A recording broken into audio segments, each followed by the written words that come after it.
Olá! Vamos continuar a leitura do livro Cartas de Cristo. Estamos lendo a carta de número 6.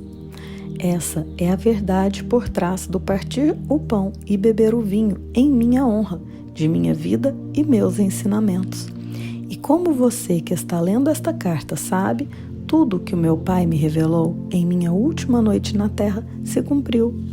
Como eu falava do Pai, do Filho e do Espírito Santo, a Igreja decidiu, no Concílio de Nicéia, que eu me referi a 3 pessoas em uma. Consequentemente, as pessoas rezam ao Pai para pedir benefícios, imploram ao Espírito Santo para que os instrua espiritualmente e rezam ao Filho para salvá-los de seus pecados. Você pode ver o quanto as crenças são terrestres e humanamente concebidas? Graças ao sentimentalismo e à promessa de uma viagem gratuita ao céu nos calcanhares do Salvador, as crenças tornaram-se uma estrutura religiosa humanamente concebida para consagrar o império da Igreja dentro dos impérios terrenos. Roma, Áustria, Espanha.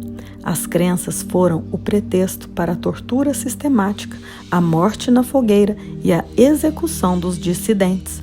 Elas também inspiraram as guerras entre nações.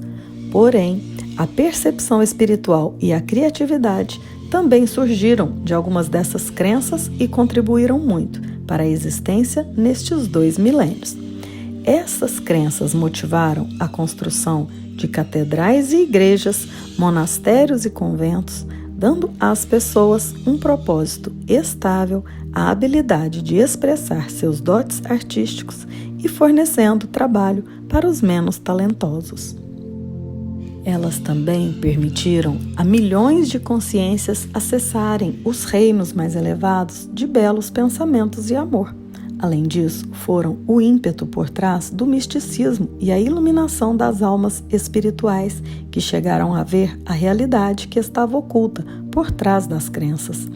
Enquanto tudo isso se passava, as crenças também criaram as condições para o desenvolvimento de hierarquias de superioridade religiosa, com imensa pompa e riqueza. Estes são edifícios criados com os impulsos do ego, concebidos pelo ser humano e, portanto, totalmente falsos de um ponto de vista espiritual. A verdade em relação ao pecado. É preciso compreender que, ao longo dos séculos, as pessoas sentiram que certas facetas do comportamento humano eram prejudiciais para o bem-estar dos outros. Elas tinham testemunhado assassinatos, roubos de mulheres e de bens alheios, causas de grande dor e sofrimento para a comunidade, tornando a vida difícil, às vezes intolerável. Concluiu-se então que, com certeza, aqueles comportamentos deviam ser contrários à vontade daquele que chamavam Deus. Assim, deram àqueles comportamentos o nome de pecado e os definiram como sendo o mal. Finalmente, os profetas concluíram que tal comportamento aberrante devia originar-se de uma força malévola, oposta a Deus, e a chamaram de Satanás.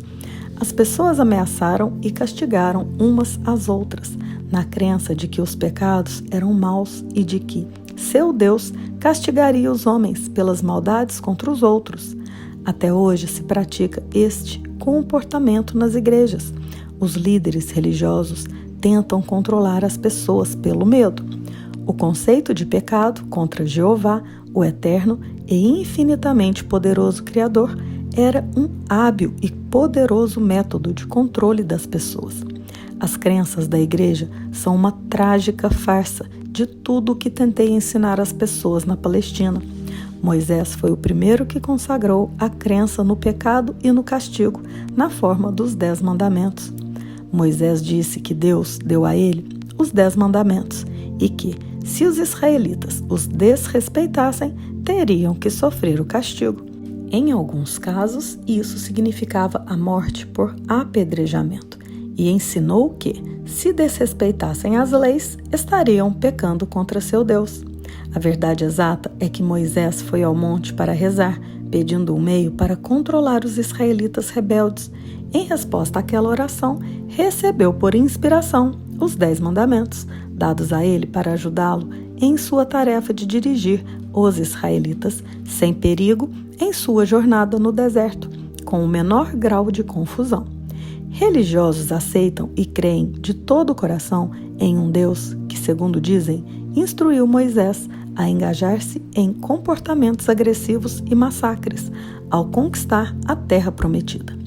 Esta era uma terra bela e produtiva que foi arrancada sem piedade de um povo trabalhador assassinado aos milhares. Isso foi considerado como a coisa certa a fazer, uma vez que Deus tinha prometido para eles uma terra bela, na qual se estabeleceriam. Até hoje, os religiosos creem que, como Deus falou com Moisés, deve ter sido Deus quem decretou o derramamento de sangue. Em sua Bíblia, há muitas descrições semelhantes e horrendas sobre guerra e derramamento de sangue e são consideradas permissíveis, justas e corretas, porque se acreditou que Deus ordenou a eles ir para a guerra contra os gentios. Você pode perceber na história dos judeus o desenfreado impulso do ego, no qual inclusive Deus é usado para isentá-los de toda a responsabilidade? No momento de exaltação do próprio poder, tornou-se permissível e justo ignorar os 10 mandamentos e realizar um extermínio em massa. Eles acreditavam não estar cometendo nenhum pecado, pois o massacre tinha sido ordenado por Deus. Que Deus! Você pode perceber por que era necessário que eu nascesse na Palestina e vivesse entre os judeus, em um esforço para ajudá-los a ver que suas crenças e práticas tradicionais eram totalmente contrárias à natureza da consciência divina que verdadeiramente havia dado a eles o ser. Através dos séculos, os homens lutam com o conceito de pecado. Muitas pessoas sinceras ficam aflitas com a maneira pela qual ofendem a Deus e rezam pedindo seu perdão. Há muito tempo sacrificavam um sem número de animais no Templo de Jerusalém para apaziguar a Deus na esperança de escapar das consequências de seus pecados. Desde aquela época, inumeráveis livros foram escritos sobre o tema, expressando pesar e horror por ver o estado da alma dos homens, indicando a mudança de comportamento pelo açoitamento com chicote para torturar a carne e fazê-la pagar pela maldade de pensamento, palavra ou ato. Muitos desses livros foram aplaudidos pelos cristãos em toda a Europa e guardados em arquivos de instituições religiosas. Esses livros prendem as pessoas à antiga personalidade de Jesus, pregando a salvação do homem do castigo de seus pecados, por meio de minha morte na cruz. Como já expliquei, estas crenças são fisicamente impossíveis e contrárias aos fatos da criação. Nenhuma divindade superior exige o pagamento pelos pecados. Este é um conceito inteiramente humano e pagão. Qualquer tipo de derramamento de sangue com o propósito de realizar ritos religiosos é paganismo.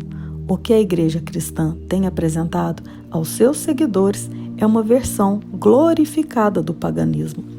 Quando as pessoas tornam outras infelizes, de um modo ou de outro, estão criando seu próprio futuro em retorno, não como retribuição, mas como uma atividade consciente de criação. Portanto, é uma questão de urgência combater fortemente estas crenças no pecado e na salvação por minha morte na cruz, e a substituição pela compreensão espiritual que está sendo fornecida a você nestas cartas.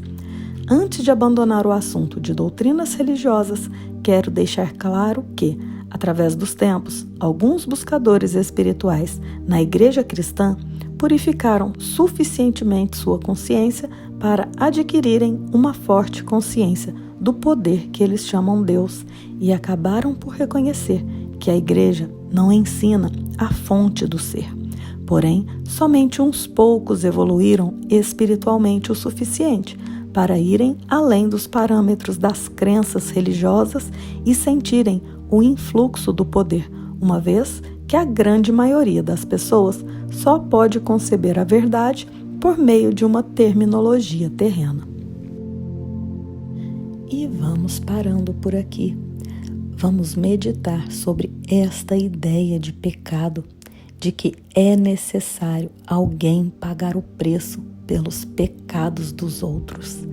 Aqui Jesus nos coloca que ele nunca morreu pelo pecado de ninguém, que na verdade nós precisamos assumir a responsabilidade do que acontece em nossas vidas. São nossos próprios pensamentos, sentimentos e ações que provocam tudo o que acontece nas nossas vidas. Não é necessário alguém para pagar os nossos pecados. Isso veio de crenças antigas de que era necessário matar para poder se redimir dos pecados.